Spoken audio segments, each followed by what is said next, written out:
Hi guys, welcome back. I hope you're having a wonderful day. So, today's story read aloud, I brought another special friend to sit with me. This is Clifford the big red dog. Say hello, Clifford. All right. So, Clifford actually has lots of stories. And so today I just chose one. So he's going to help me read it. This is Clifford's Kitten. I thought this would be really cute because it's not only the big red dog, but it also shows another animal that I bet a lot of us have at home. I have kittens and I have dogs, so I think this is a fun story. All right, Clifford, are you going to help me read? Yes. Good. Okay, here we go. Clifford's Kitten. The story and the pictures were done by Norman Bridwell. I'm Emily Elizabeth. This is my dog, Clifford. He is the only pet I ever had. Except one time last year, a kitten came to our house. I think he was lost. Mom said we could keep him until we found his owners. Oh, that's sweet.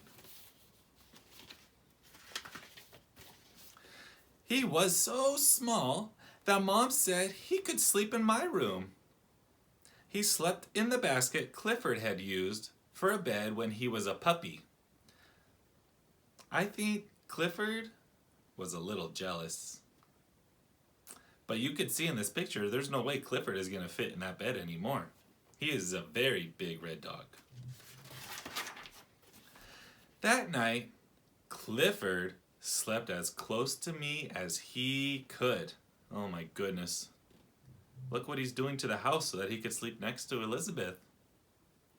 Mom said the kitten would have to sleep out next to Clifford until his owners came to get him. I think Mama made the right choice. If Clifford's jealous and wants to be by Elizabeth and the kitten, they're going to have to be outside with him. He was a playful little kitten. He chased butterflies. Raise your hand if you chase butterflies. Clifford chased butterflies too. He saw a very big butterfly. Oh my goodness, he does see a big one. But there's something coming down off of it. If you look at the picture, I wonder why. He caught it. Dad paid the boy for his kite. Oh, it wasn't really a butterfly, was it? Kittens love to play with spools. A spool is a little piece of plastic or wood that a thread is all wound up upon. So if you like to sew, you know what a spool is because it holds all the thread together. Clifford had never played with a spool. He found one in the street. Oh my goodness, his is not a spool of thread. You might see these on the side of the road where they're laying tubes or cables. That's big, important stuff. Oh my, Clifford was too strong. Yes, he was. Look what happened when he played with his spool. We bought fancy cat foods. The kitten just turned up his nose at them. When you turn up your nose at something or someone, that means that you don't want anything to do with it.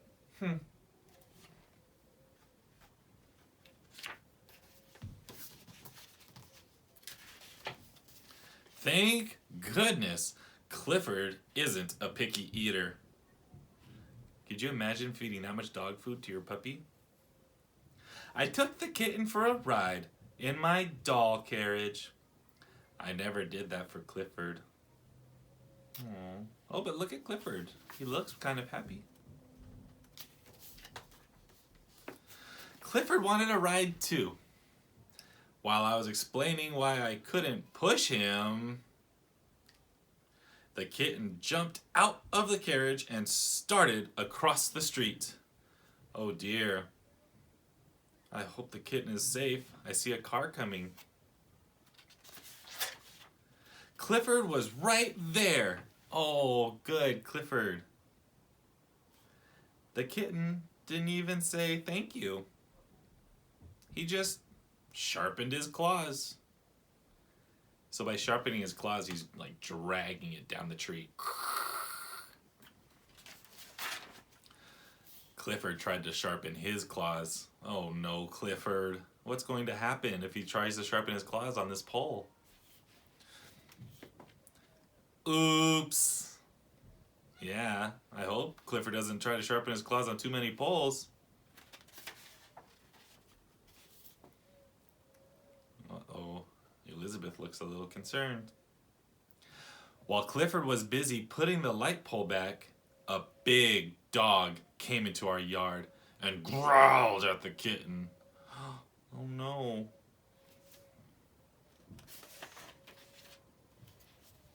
He didn't notice Clifford. Uh-oh, but I think Clifford noticed him. The big dog decided to go back to his house to play. That was probably a great idea. Could you imagine a big red dog like Clifford coming and noticing you when you're growling at his kitten? While I was hugging the kitten, a little boy rode up. He said, "Oh, you found my cat. Thank you.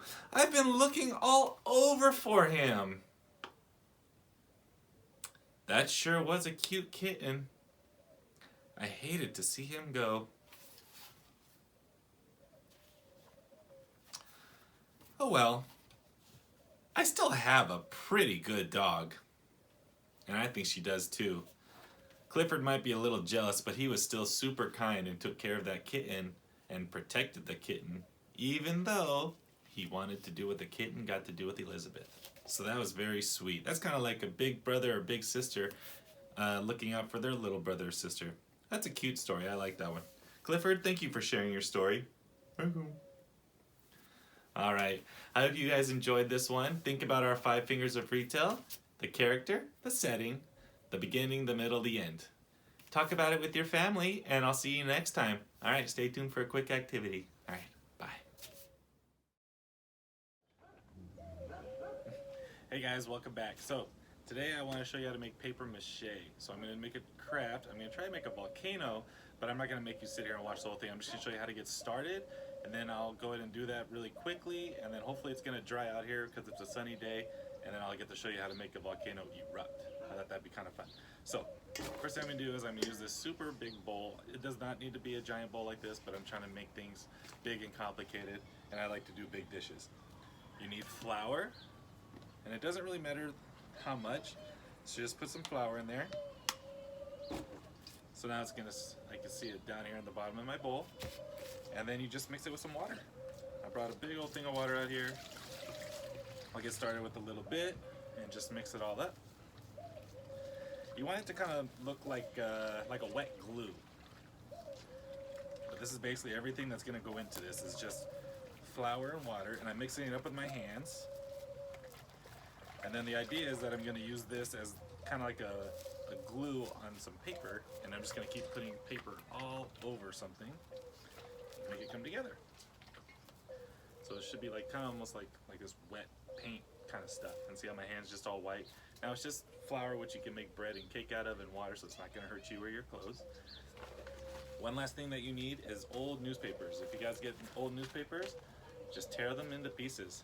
So I'm just gonna rip mine into shreds, straight down like this. And I've already got a whole bunch in this bag that I've started, but I just wanna give you an idea. So you're just gonna rip them into a bunch of little strips, all the way down.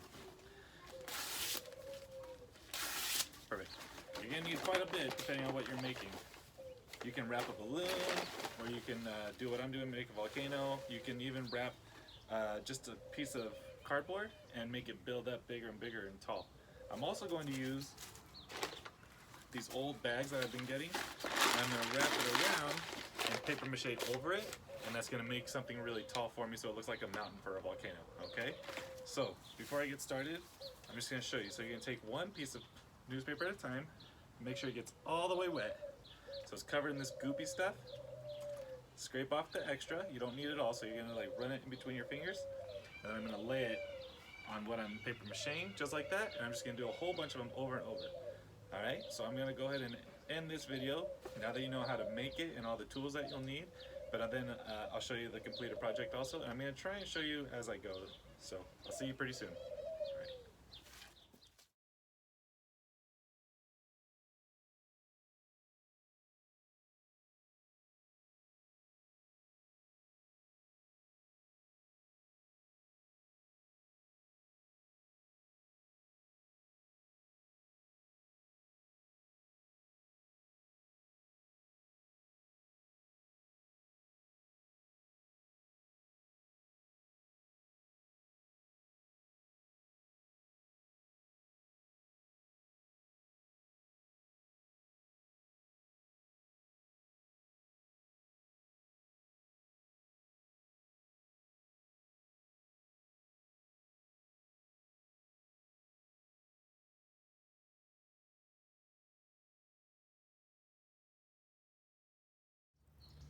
All right, so this is my completed volcano.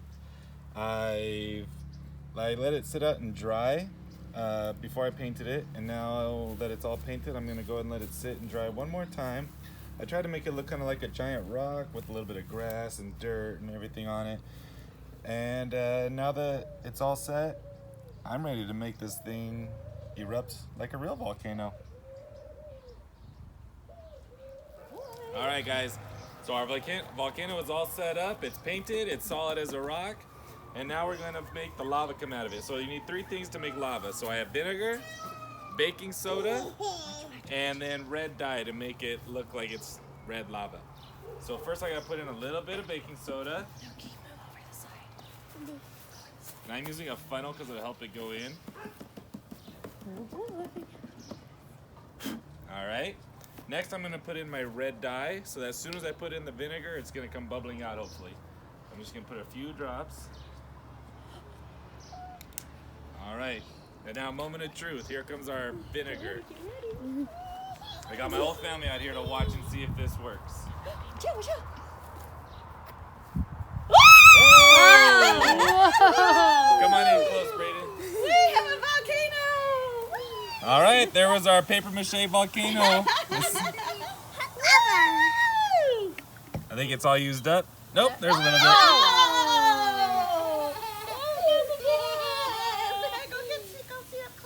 All right. Let me know how your guys' paper mache turns out. I'll see you next time.